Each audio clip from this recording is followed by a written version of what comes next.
Puji Tuhan, Shalom, selamat malam buat kita semua. Malam yang indah ini saya mau sampaikan firman Tuhan yang terdapat di dalam Yohanes 17 ayat yang ke-20, berbunyi demikian.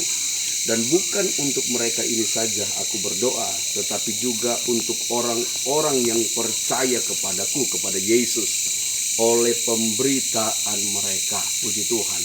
Saudara, besok kita akan memperingati hari kematian Yesus, yang di dalamnya kita yakini bahwa kematian Yesus menghidupkan kita. Kematian Yesus membuat kita berpindah dari maut kepada kehidupan, dari kegelapan kepada terang Tuhan yang ajaib. Nah, malam yang indah ini saya mau sampaikan kebenaran firman Tuhan. Setidaknya ada beberapa hal yang dilakukan Yesus sebelum Yesus mati, yang di dalamnya besok hari kita akan rayakan. Yang pertama yang Yesus lakukan sebelum dia mati di kayu salib adalah dia berdoa untuk murid-muridnya. Dan bukan hanya untuk murid-muridnya dia berdoa, tetapi juga untuk semua orang yang percaya. Kira-kira apa isi doa dari Tuhan Yesus? Yang sudah kita baca tadi, isi dari doa Tuhan Yesus adalah supaya mereka menjadi satu. Puji Tuhan. Jadi kerinduan Yesus untuk supaya ada kesatuan dalam tubuh Kristus. Kerinduan Yesus supaya ada kesatuan dalam gereja Tuhan. Orang yang percaya bersatu. Hamba-hamba Tuhan bersatu. Tidak ada yang merasa diri hebat. Tidak ada yang merasa diri lebih benar. Tidak ada yang merasa lebih beda dengan yang lain. Kita semua samanya karena kita mengakui Yesus Kristus Tuhan. Jadi tidak ada di antara kita yang menonjolkan diri. Kita ini tubuh Kristus. Ada yang berfungsi sebagai tangan, ada yang berfungsi sebagai kaki. Berfungsilah sebagaimana yang sudah ditetapkan Tuhan. Jangan ada di antara kita yang menyombongkan diri. Karena hanya ketika kita bersatu, kemuliaan Tuhan dinyatakan dan dunia akan mengakui bahwa benar Yesus Kristus Tuhan. Oleh karena itu, umat Tuhan, hamba-hamba Tuhan terlebih, mari kita bersatu.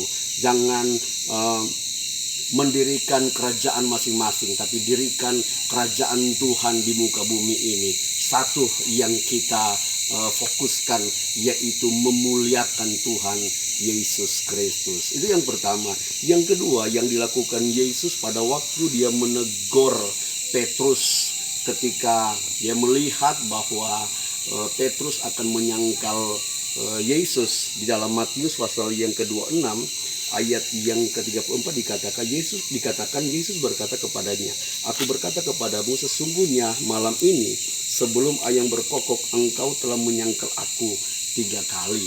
Dan Petrus berkata, Kata Petrus kepada Yesus, "Sekalipun aku harus mati bersama-sama engkau, aku tidak akan menyangkal engkau." Semua murid-murid yang lain pun berkata demikian. Tetapi faktanya benar apa yang dikatakan Yesus. Petrus menyangkal Yesus sebanyak 3 kali. Apa artinya? Di dalamnya lewat pesan firman Tuhan hari ini, mari kita jangan merasa diri hebat.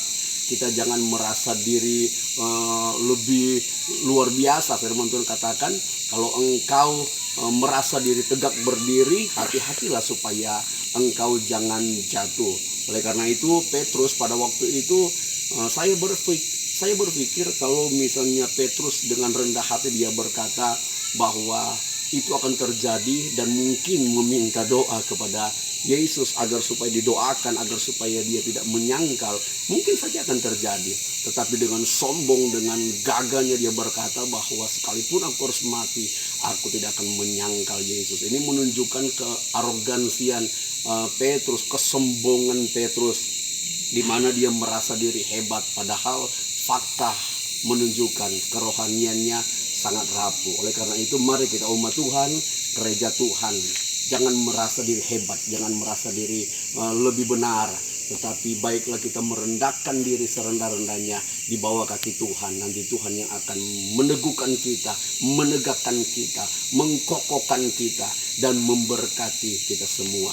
Oleh karena itu, besok persiapkan diri kita untuk beribadah memperingati kematian Yesus, dan hari Minggunya kita memperingati kebangkitan Yesus Kristus. Tuhan Yesus memberkati kita semua, dan selamat Paskah buat kita semua.